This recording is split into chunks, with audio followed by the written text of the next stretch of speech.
semuanya, perkenalkan nama saya Melinda Anggraini. Pada kesempatan kali ini, saya akan membahas sebuah artikel tentang pengembangan diri, sebuah topik yang sebenarnya dekat dengan kehidupan kita sehari-hari.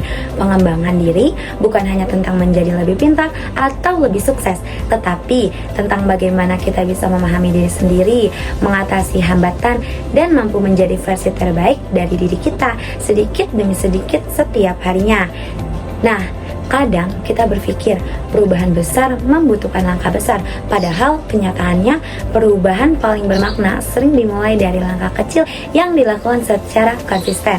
Hari ini saya ingin mengajak kita melihat pengembangan diri dari berbagai sudut. Apa itu pengembangan diri, mengapa penting, tantangan yang muncul, dan bagaimana langkah-langkah dan praktis untuk memulainya. Makna mendalam pengembangan diri. Pengembangan diri adalah proses yang disengaja, artinya kita memiliki untuk bertumbuh. Ini adalah perjalanan yang berlangsung seumur hidup. Pengembangan diri bukan hanya soal meningkatkan kemampuan teknis atau skill tertentu, tetapi juga tentang memperbaiki pola pikir, memperluas perspektif, memahami emosi, dan membentuk kebiasaan yang lebih baik. Jika kita lihat dalam kehidupan nyata, pengembangan diri hadir dalam berbagai bentuk, bisa berupa keinginan untuk memiliki pola hidup lebih sehat, keinginan untuk meningkatkan komunikasi, memperbaiki manajemen waktu, hingga membangun kedisiplinan. Hal-hal seperti ini mungkin terlihat sederhana, tetapi dampaknya bisa sangat besar bagi kualitas hidup kita. Mengapa pengembangan diri sangat penting? Ada beberapa alasan kuat mengapa pengembangan diri sangat penting bagi kita semua. 1. Membantu mengenali potensi diri sendiri. Banyak orang hidup tanpa benar-benar mengetahui kemampuan terbaik mereka. Dengan mengembangkan diri, kita mulai melihat potensi yang sebelumnya terpendam atau tidak kita sadari. 2. Membantu menentukan arah hidup. Setiap orang ingin hidupnya memiliki arah. Dengan pengembangan diri, kita belajar menetapkan tujuan yang jelas dan memahami apa yang sebenarnya ingin kita capai dalam hidup. 3. Memperkuat resiliensi atau ketangguhan mental. Hidup tidak selalu mudah. Tantangan, kegagalan, dan tekanan bisa datang kapan saja. Orang yang terus berkembang biasanya lebih siap secara mental untuk menghadapi itu semua, karena mereka memiliki pola pikir belajar, bukan pola pikir menghindar. 4. Memperluas peluang. Ketika kita meningkatkan kualitas diri, peluang sering kali berdatangan sendiri. Orang lebih percaya, lebih nyaman, dan lebih melihat kita sebagai seseorang yang bertanggung jawab terhadap tugas maupun keputusan. Tantangan dalam pengembangan diri. Walaupun bermanfaat, proses pengembangan diri tidak selalu mudah. Ada beberapa tantangan yang sering muncul. Yang pertama, rasa malas dan kebiasaan menunda. Ini sangat umum dan bisa menjadi hambatan terbesar dalam hidup kita. Kedua, kurangnya dukungan lingkungan. Nah, kadang kita ingin berubah, tetapi orang di sekitar belum tentu mendukung. Ketiga, ketakutan gagal. Banyak orang tidak berani memulai karena takut terlihat buruk atau takut tidak berhasil. Dan yang keempat, standar diri yang terlalu tinggi. Fokus pada kesempurnaan sering membuat kita berhenti sebelum memulai.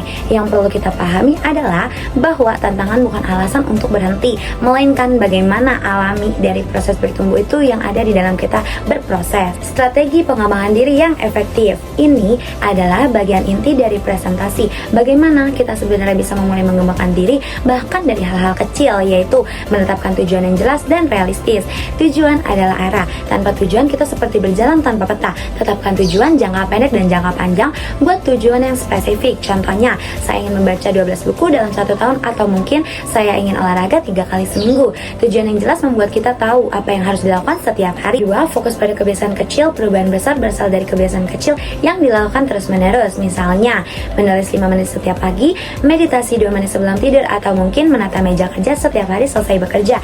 Hal kecil seperti ini melatih disiplin dan memberi rasa pencapaian. Ketiga, melakukan refleksi diri secara berkala. Refleksi membantu kita melihat perkembangan, mengetahui apa yang perlu diperbaiki, dan menyadari apa yang sudah berhasil.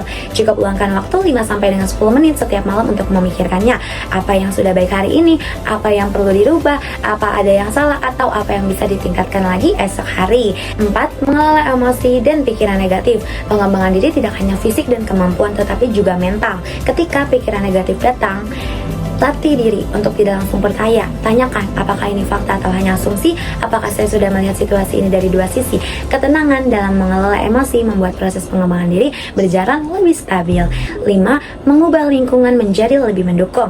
Lingkungan sangat mempengaruhi kita tanpa kita sadari. Jika kita ingin disiplin, dekatkan diri dengan orang yang disiplin. Jika ingin berkembang, berkumpullah dengan orang yang senang belajar. Bahkan perubahan kecil seperti merapikan ruang kerja bisa meningkatkan fokus dan motivasi. Yang 6. Belajar dari kegagalan. Ini mungkin tendangan klise, tetapi kegagalan adalah guru.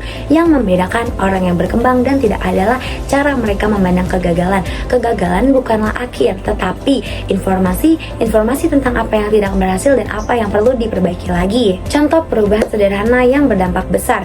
Seringkali kita meremehkan hal kecil, padahal ada 3 kebiasaan sederhana yang dapat mengubah kualitas hidup, yaitu bangun 15 menit lebih awal untuk memulai hari dengan tenang, terus menyusun prioritas harian agar tidak merasa kewalahan, terus mengurangi konsumsi media sosial agar fokus tidak mudah terpecah.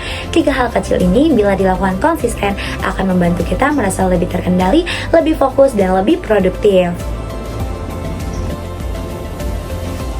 Nah, pengembangan diri bukan tentang menjadi sempurna, bukan juga tentang menjadi orang lain. Ini tentang menjadi versi terbaik dari diri sendiri. Perjalanan ini panjang, penuh tantangan, tapi juga penuh kesempatan. Yang paling penting adalah keberanian untuk memulai komitmen, untuk bertahan, dan keinginan untuk terus belajar dari setiap proses yang terjadi dan juga kegagalan yang terjadi. Terima kasih telah mendengarkan presentasi saya. Semoga yang saya sampaikan bisa memberi inspirasi dan dorongan untuk terus berkembang diri setiap hari, sedikit demi sedikit, sampai akhirnya kita melihat perubahan besar dalam hidup kita. Thank you buat yang udah menonton, terima kasih banyak.